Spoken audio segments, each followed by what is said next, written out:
Saff. I run a business called Saff Mastering here in Chicago. I've been doing mastering on and off for the past 8 years, since about 2000, and I've been full-time doing mastering for the past 18 months. The business started out as a part-time venture that I did in my spare time and has evolved into a full-time business, and I'm now happy to say I'm booking several weeks in advance. So the business has really taken off in the last couple of years, and I'm excited to be doing the work. Selecting monitors for this room, which I don't know how much you can see via this angle. I have a very small room, probably just about as small as it can be and still be good enough for mastering. And it's not a problem-free room, but selecting monitors for this room has not been easy. And originally I started out with a pair of small satellite monitors, just two-way monitors made by Dynaudio. And they were great, and I definitely needed a subwoofer to flesh out the very lowest octave with those. But ultimately really wanted to move to something far more detailed and much closer to full range. But it's very hard to get full range speakers that will work in a space this size. So when I learned about the PMC IB1s, I got very excited because it's a relatively small form factor for a nearly full range monitor with excellent bass extension, given that they're really not that big. I mean, normally mastering speakers are frequently they're much larger, and there are a few models that you see in a lot of mastering studios that would never fit in this room. Or if they did fit, I would have to sit sufficiently far back from them that the room would just be overwhelmed by them, and there wouldn't be a comfortable way for me to sit in here with clients at the same time. So these speakers are really ideal.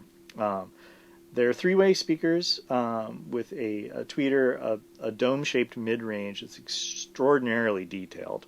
Anything harsh in the mid-range immediately jumps to the ear, which is very helpful when identifying spiky or harsh mid-range frequencies. And a very unique, flat, hard, piston-like woofer that only PMC makes, and they only make it for a few of their models, including this one. And the neat thing about that design is that because it is a very hard, unlike the paper or fabric cones that you often see in other speaker designs, the hard, flat, piston-like woofer in the IB1s is not prone to break up at high volumes. Not that I typically monitor at high volumes, but if something has a lot of low information, the woofers can work very hard, and they're exceptionally difficult to distort. And so you can get very deep, detailed, precise low end without any distortion whatsoever, even at high volumes. They're really remarkable in that regard.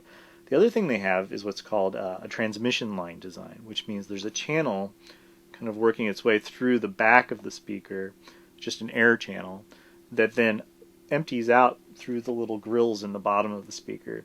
And this adds a little bit more heft in the subwoofer range. It almost acts as a mini subwoofer within the speaker itself. So the bass extension is far greater than the actual drivers in the unit would allow for.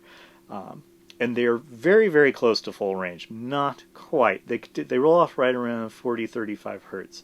And in a mastering environment, you really need to hear down to about 20 because there's sometimes problems down there.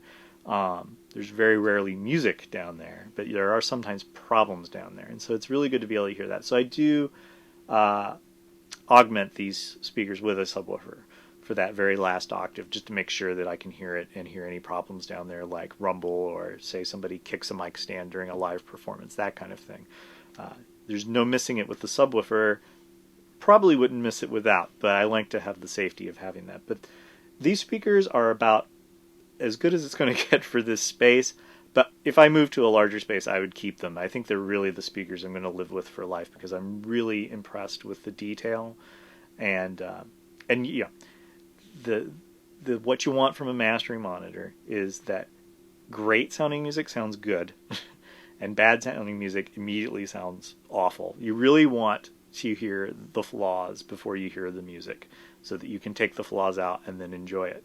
And that's really the goal of mastering. When you get into serious tweaking, it's all about taking out the bad and leaving only the good. And with these speakers, I really feel like I get much closer to that than I ever have with any other setup I've had.